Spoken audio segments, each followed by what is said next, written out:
बिस्मिल्लाहिर्रहमानिर्रहीम। अस्सलाम वालेकुम। आज हम बनाएंगे सरसों के साग की एकदम परफेक्ट और आसान सी रेसिपी। और जूसर मशीन में आज हम बनाएंगे तो घंटों के बजाय आप मिनटों में सरसों का साग बनाकर तैयार कर सकती हैं। तो चलिए बनाना शुरू करते हैं।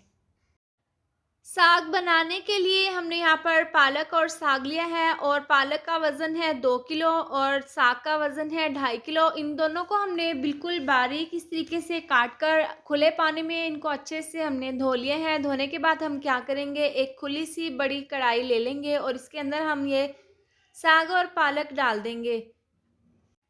इस तरह से डालने के बाद हम इसको कवर करके तेज़ आंच पर 7 से 8 मिनट के लिए पका लेंगे। थोड़ी देर के बाद ढक्कन खोलकर हम चेक कर लेते हैं तो आप देख सकते हैं साग और पालक काफ़ी हद तक नीचे बैठ चुके हैं और इसको हम इस तरीके से मिक्स कर लेंगे। इसके अंदर हमने पानी बिल्कुल भी नहीं डाला, ये साग और पालक का पानी है जो इसके अंदर से निकला है। तो इसको हम इस तरीके से मिक्स कर लेंगे। इसके बाद 15 से 20 सब्ज़ मिर्चें और लहसुन के 8 से 10 बड़े वाले जवे दोनों को हमने बिल्कुल बारीक चॉप काट लिए हैं। ये हम इस तरह से इसके अंदर डाल देंगे और इसके साथ ही हम इसके अंदर डाल देंगे 1 से 1.5 चम्मच नमक और इसको हम मिक्स कर लेंगे। मिक्स करने के बाद मीडियम टू लो आंच पर हम इसको कवर करके 40 से 45 मिनट के लिए पकने के लिए रख देंगे। साग को पकते हुए 45 मिनट हो गए हैं और दरमियान में 1 से 2 बार ढक्कन खोलकर हमने इसको मिक्स कर लिया था और ये अच्छे से गल चुका है। इसके बाद 1 से 2 चम्मच हम इस तरीके से जूसर में डालकर इसको ग्राइंड कर लेंगे।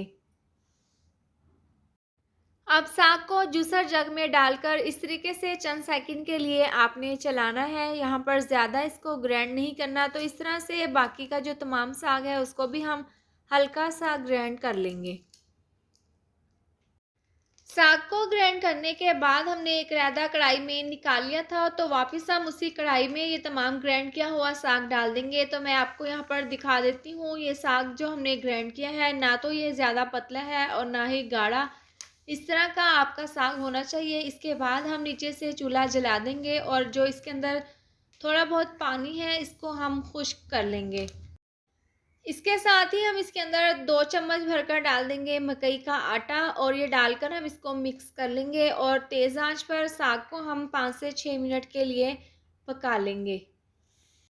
साग में मकई का आटा डालने के बाद हमने इसको अच्छे से पका लिया है तेज़ आंच पर और इसके अंदर पानी अब बिल्कुल भी नहीं है और ये साग बिल्कुल तैयार है। इसके बाद हम इसको रख देते हैं साइड पर और इसके लिए हम तड़का तैयार कर लेंगे। अब एक अलग बर्तन में 1 चम्मच भरकर डाल देंगे हम देसी घी और एक बारीक कटा हुआ मीडियम साइज़ का प्याज इसके अंदर डाल देंगे और इसको हम मिक्स कर लेंगे और घी में इसको हम हल्का सा फ्राई कर लेंगे। जब इस तरह से प्याज हल्के से सॉफ्ट हो जाए तो इसके साथ ही 2 अदद सब्ज़ मिर्चें और 2 से 3 लहसुन के जवे हमने बिल्कुल बारीक चॉप काट लिए हैं, ये हम इसके अंदर डाल देंगे और इसको हम मिक्स कर लेंगे। चंद सेकंड के बाद हम इसके अंदर डाल देंगे आधी चम्मच नमक और दोबारा से हम इसको मिक्स कर लेंगे और हाफ कप इसके अंदर डाल देंगे पानी। पानी डालकर हम इसको मिक्स कर देंगे और इसको हम ढककर 2 से 3 मिनट के लिए स्लो आंच पर पकने के लिए रख देंगे। साग के लिए ज़बरदस्त सा तड़का तैयार है और जो पानी हमने इसके अंदर डाला था वो अच्छे से खुश्क हो चुके हैं। इसको हम मिक्स कर लेंगे और जो साग हमने ग्राइंड करके रखा था वो हम इसके अंदर डाल देंगे और इस तरह से डालने के बाद हम इसको मिक्स कर लेंगे। इसके साथ ही वीडियो पसंद आए तो आप इसको लाइक और शेयर करें, चैनल पर नए हैं तो इसको सब्सक्राइब कर दें और साथ दी हुई बेल को भी प्रेस कर दें। तो इस तरह से साग डालकर हमने इसको मिक्स कर लिया है। ये तो तड़का था साग का जो हमने इसके अंदर डालकर हमने मिक्स करना था। जो हमने साग के ऊपर तड़का लगाना है वो हम तैयार कर लेंगे। एक दूसरे पैन में हाफ कप डाल देंगे हम देसी घी और इसको हम अच्छे से गर्म कर लेंगे। इसके बाद 4 से 5 डाल देंगे सब्ज़ मिर्चें और 2 डाल देंगे साबुत सूखी लाल मिर्च और 2 से 3 लहसुन के जवे इस तरीके से डालकर हम इन तीनों को हल्का सा फ्राई कर लेंगे।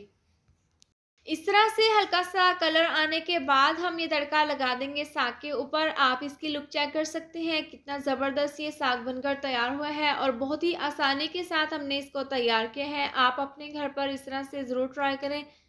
उम्मीद करती हूँ आपको मेरी ये मज़ेदार सी रेसिपी ज़रूर पसंद आई होगी। तो ये थी हमारी आज की वीडियो। अगर आपको ये वीडियो पसंद आई हो तो इसको लाइक और शेयर करें, और अगर आपने अभी तक मेरा चैनल सब्सक्राइब नहीं किया तो आप इसको सब्सक्राइब कर दें और साथ दी हुई बेल को भी प्रेस कर दें, ताकि मेरी आने वाली हर नई वीडियो का नोटिफिकेशन आपको मिलता रहे। अल्लाह हाफ़िज़।